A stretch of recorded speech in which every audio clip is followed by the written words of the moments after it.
hunting. I set the pace when I'm running. I always take what I want and I always give it 100. Don't need a bank, no I'm funded. Play the game like it's nothing. I'm always thankful for something. Don't take for granted, stay humble. Now wake up! It's time to look at the enemy. Look in the mirror if he is no friend to me. It's not working out, maybe it's the chemistry. It's time to break up so I can make a better me. Better believe in your mind. Olá e sejam bem-vindos a mais um episódio do canal Dividendos. E hoje este tema foi selecionado pelos patronos, assim que vamos fazer uma comparação entre os 3 índices de ações mais importantes e seguidos a nível mundial. O S&P 500, o FTSE 100 e o Stoxx 600. Se estás a pensar em investir em ETFs que seguem estes índices, queres entender melhor como é que cada índice funciona ou perceber como é que tem sido a performance de cada um, então fica desse lado porque este é um episódio para ti. Vamos então começar conhecendo um pouco mais sobre o que cada um destes índices representa e quais as diferenças entre eles. O S&P 500 é provavelmente o índice mais famoso do mundo, acompanha as 500 maiores empresas listadas na Bolsa Americana por capitalização de mercado, sendo também um excelente termómetro da economia dos Estados Unidos. O índice inclui gigantes como a Apple, a Microsoft, a Amazon e muitas outras que dominam o cenário global, e tu tens aqui no canal inclusivamente um episódio dedicado exclusivamente que podes ver de seguida. Do outro lado do Atlântico temos o FTSE 100. Este índice representa as 100 maiores empresas listadas na Bolsa de Valores de Londres. O FTSE é mais focado obviamente no Reino Unido, com uma forte presença de empresas de commodities ou matérias-primas como a BP, a Shell e outros gigantes do setor financeiro como o banco HSBC. E finalmente, o Stoxx 600 é um índice que agrupa as 600 maiores empresas da Europa, abrangendo países da zona euro, além do Reino Unido, Suíça e muitos outros. Oferece uma visão mais ampla do mercado europeu, sendo uma mistura de diferentes setores de países e economias. Empresas como a Novo Nordisk, a ASML, SAP ou a Nestlé são as grandes cabeças de cartaz deste índice. E uma coisa que todos eles têm em comum é que são resultado de uma fórmula matemática que usa uma metodologia de free float. Esta metodologia é uma forma de ponderação usada por muitos índices de ações globais para calcular o valor do índice com base apenas nas ações que estão efetivamente disponíveis para negociação pública. Diferente de uma ponderação, por exemplo, do valor mercado total, que inclui todas as ações emitidas pela empresa, o free float exclui as ações que são controladas por acionistas estratégicos ou insiders e que, portanto, não estão disponíveis no mercado. E podemos entrar aqui um bocadinho a perceber como é que funciona este cálculo do índice. Cada empresa no índice recebe um peso proporcional ao seu valor de mercado, ajustado pelo float. Este valor é obtido multiplicando o preço das ações pela quantidade de ações em circulação que estão disponíveis para negociação, ou seja, a fórmula que vem na imagem, onde o P é o preço atual da ação, o Q é o número total de ações emitidas pela empresa e o F é o fator de ajuste do float, que representa a fração de ações disponíveis para tal negociação no mercado. Este fator F pode variar obviamente entre 0 e 1, indicando a proporção de ações que estão efetivamente disponíveis. E por que utilizar esta metodologia? Bom, esta metodologia oferece algumas vantagens, como uma imagem mais precisa do mercado, porque ao incluir apenas as ações negociáveis, o índice reflete melhor a oferta e a procura do mesmo. Isto evita que empresas controladas por acionistas maioritários, com grandes participações que não estão disponíveis para venda, distorçam o preço da empresa no índice. E depois, como a metodologia é amplamente adotada, é possível comparar índices e entender melhor o desempenho nos mercados globais. Praticamente todos os principais índices usam esta abordagem, tornando assim os mesmos mais representativos e comparáveis. Mas vamos ver um rápido exemplo para perceberem como é que isto funciona na prática. Se uma empresa tiver 1 milhão de ações emitidas e 400 mil dessas ações estão sob o controle de fundadores e insiders, o fator de float será de 0,6. Portanto, o cálculo do valor de mercado ajustado a este tal float para esta empresa será o valor total de mercado, ou seja, o preço da ação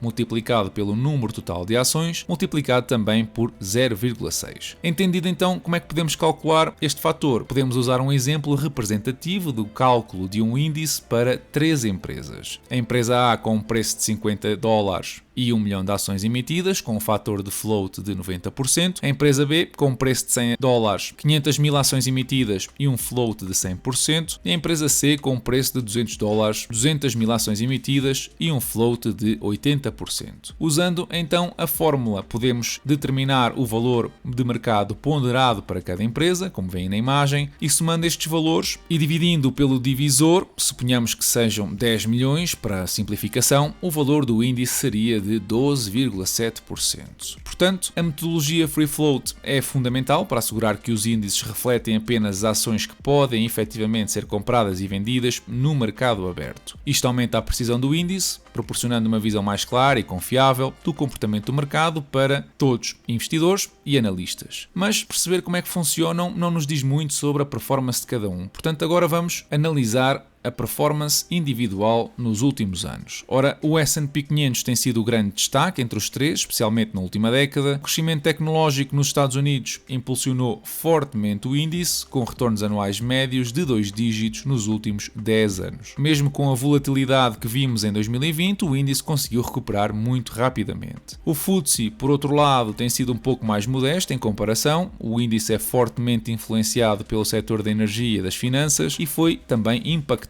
pelo Brexit, além de outras questões políticas no Reino Unido. Nos últimos 5 anos a performance foi mais estável, é verdade, mas não tão impressionante quanto a do S&P 500. Já o Stoxx 600 tem uma performance mais balanceada, comparando com os últimos dois, abrange uma variedade maior de economias e setores e, portanto, é mais ou menos expectável que os retornos tendem a ser mais diversificados. Com uma recuperação lenta da crise financeira e desafios como a inflação na zona euro mais recentemente, este índice teve um crescimento estável, mas menos acelerado que o S&P 500. Em jeito de resumo, se tu procuras crescimento exponencial, o S&P 500 tem sido obviamente a melhor escolha. Nos últimos anos conseguiu mesmo retornos de 11% ao ano, enquanto os outros dois ficaram muito atrás. Se preferes mais diversificação geográfica e setorial, o Stoxx 600 é uma opção interessante, apresenta uma performance superior ao FTSE, mas fica atrás do S&P 500 em praticamente todos os intervalos temporais, desde os anos 2000. O FTSE 100, embora mais estável, teve um crescimento muito mais tímido. E porquê esta diferença entre eles? Bom, olhando para a composição de dois destes índices, fica bem patente a enorme diferença, por exemplo, no setor tecnológico, mais associado ao S&P 500. Os índices geralmente superam o crescimento do PIB nas regiões correspondentes, devido à natureza das empresas listadas, que muitas vezes são líderes de mercado e têm acesso aos mercados globais e também são das empresas mais inovadoras. No entanto, o S&P 500 cresce muito mais rápido que o PIB dos Estados Unidos, refletindo a forte presença do tal setor tecnológico e a capacidade das grandes empresas americanas de impulsionar esse crescimento. O FTSE cresce de forma mais lenta e está alinhado ao PIB do Reino Unido, em parte devido também à exposição dos setores tradicionais. Já o Stoxx 600 mantém um ritmo de crescimento semelhante ao PIB da zona euro, refletindo a diversidade das economias e dos setores que o índice inclui. E este tipo de análise sugere que enquanto o S&P 500 pode oferecer mais crescimento, como vimos, o FTSE 100 e o Stoxx 600 podem ser índices mais estáveis, alinhados ao ritmo económico das suas regiões. Bom, mas agora que então já entendemos como é que os índices funcionam e a performance de cada um deles, o próximo passo da análise é perceber quais os melhores ETFs para investir individualmente. Obviamente que nada disto que vão ver é uma recomendação financeira e eu vou mostrar-vos o ETF mais barato do mercado para investidores europeus e associado a cada um dos 3 índices que vos falei. Ora, para o S&P 500, o ETF mais barato com uma comissão de apenas 0,03% é da State Street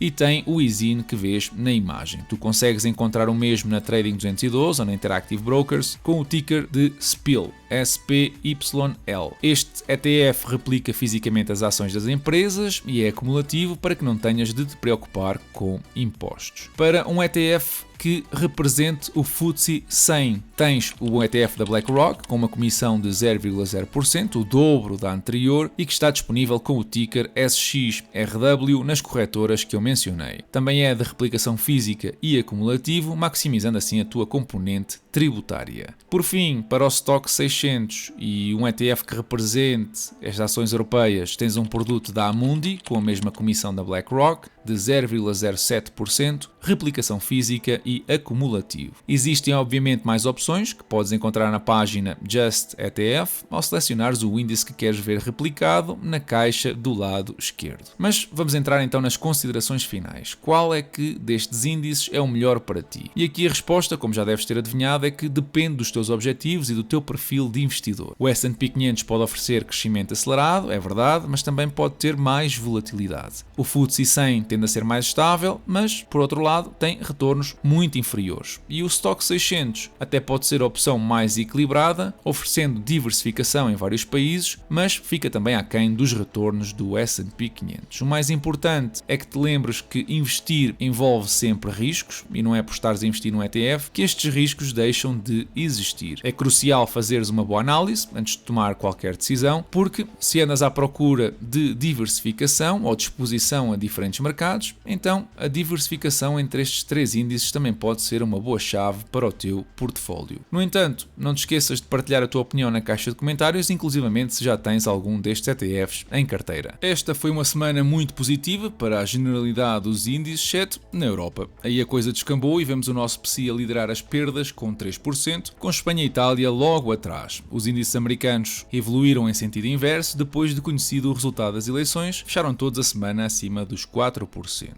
Ora, segundo um estudo da BlackRock, mais de 40% dos investidores portugueses têm criptomoedas nos seus portfólios de investimento. Este valor é quase o dobro da média europeia, colocando o nosso país pela primeira vez em primeiro em alguma coisa. Agora, para o diretor da BlackRock, este dado é um indicador da baixa literacia financeira, mas eu diria que não é bem assim. Primeiro porque o estudo não menciona se a exposição é apenas a Bitcoin ou a um grupo de criptomoedas, o que desde logo faz toda a diferença. E segundo porque investir em classes de ativos diferentes que te permitam diversificar o portfólio é sinónimo de literacia e não o contrário. E isto até porque este conflito de interesses da BlackRock acaba por se meter no caminho quando obviamente que preferem que lhes compres o ETF de Bitcoin a que faças a tua própria custódia. Portanto, muito sal nesta notícia. O Banco Central americano voltou a cortar as taxas de juro no valor esperado e portanto não há aqui grandes novidades. A expectativa de voltar a cortar em dezembro mantém-se, mas em janeiro a situação já é mais duvidosa. O mercado espera que até junho do próximo ano vamos assistir apenas a 2 cortes, um agora em dezembro e outro em março. Veremos se isto se concretiza, dado que a inflação por lá teme em não ficar abaixo dos 2%. Por cá, os portugueses estão novamente a apostar nos planos de poupança e reforma, nos PPRs, uma subida de 60% face aos primeiros 9 meses de 2023. Fruto, diga-se, de uma normalização nos valores da inflação e das taxas de poupança por cá. Eu quero acreditar que isto também é resultado de um aumento da literacia financeira no nosso país e que o pessoal começa a perceber que os PPRs podem ser uma ferramenta importante para pagar menos imposto e ajudar também no crédito à habitação. Para quem está ligado ao mercado imobiliário, parece-me que o negócio do Fix and Flip, afinal de contas, pode ser rentável, sobretudo com casas na região de Lisboa, Faro e Madeira a valorizarem até 30% depois de feitas obras de remodelação. Portanto, se conseguirem reabilitar uma casa por 20% do valor que vos tenha custado, ainda há esperança de conseguir mais 10% na venda. No que respeita ao portfólio, esta semana voltou a haver mexidas. Eu fechei a minha posição na banca americana ao vender o Bank of America com um lucro de 85%, um pouco no seguimento das razões que já tinha mencionado com o Wells Fargo, e em sentido contrário, a Greggs entrou no portfólio depois de uma queda de 8% na sexta-feira. Eu já analisei a empresa no Patreon e parece-me um excelente investimento de longo prazo, pelo que eu só tenho a agradecer esta oportunidade ao mercado. Se tu queres ter acesso a estas análises ou às atualizações do portfólio em tempo real, então passa pelo Patreon, onde tens mais de 60 análises exclusivas à tua espera. No que toca à performance, o portfólio fechou a semana nos 59%, com $23 de dividendos recebidos em novembro. E é tudo por hoje. Ajuda o canal deixando o teu like, segue-me nas redes sociais Instagram e Patreon e não te esqueças, obviamente, de partilhar a tua opinião na caixa de comentários. Da minha parte, eu desejo-vos uma excelente semana e bons investimentos.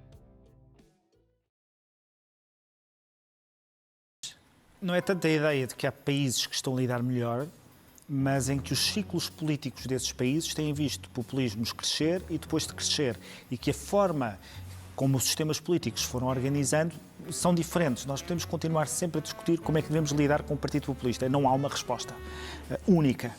A ideia de falar a verdade parece-me importante e o não simplificar os problemas também parece importante. Quando estamos a falar de proteccionismo, é um ótimo exemplo, dizer às pessoas que se nós quisermos proteger a nossa economia através de fechar fronteiras, que é uma medida muito popular e sobretudo é uma medida muito intuitiva, se fecharmos as nossas fronteiras vamos proteger os nossos agricultores, vamos proteger os nossos industriais, vamos proteger o nosso comércio, aquilo que nós vamos ter é um imposto sobre os mais pobres, porque vamos ter menos produtos e produtos mais caros. Portanto, é preciso falar a verdade, é preciso explicar isto às pessoas. Da mesma forma, falávamos há pouco, ainda antes de entrar, sobre a compatibilização entre as preocupações de sustentabilidade, preocupações ambientais e, ao mesmo tempo, as preocupações de crescimento económico.